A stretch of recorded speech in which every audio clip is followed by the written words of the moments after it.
Good afternoon guys. Vlog ko lang itong GD Mesa Street, Barangay Little Baguio, San Juan City. Kakamiss tong lugar na to guys kasi nung araw dito may parlor dito, yung may dilaw na kotse na yan. Diyan si Lula nagpapaparlor nung araw guys. Saka very tahimik ditong lugar na ito. Dito ako ngayon sa Xavier Suits Resident. Maganda itong place na ito guys, very tahimik dito sa Xavier Suits.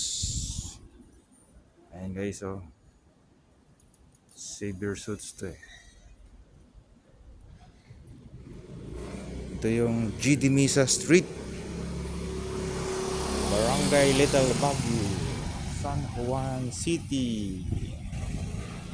Nakamiss dito guys, oh. Halos araw-araw ko dito sa parlor na yan guys, oh. Si Lola nung araw Diyan lagi nagpapaparlor. Siguro sobrang tanda na yung may-ari yan kaya hindi ko na nakikita. Diyan kami pumaparada nung araw dyan, oh. Bago pumunta sa isang party or kainan, mag-lunch, papaparlor mo na si Lola. Oh.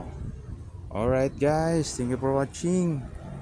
Medyo maganda na ang panahon guys, dahil may typhoon Nika.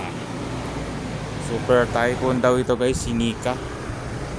Sana okay naman ang lahat guys. Tapos no school pa ngayon guys.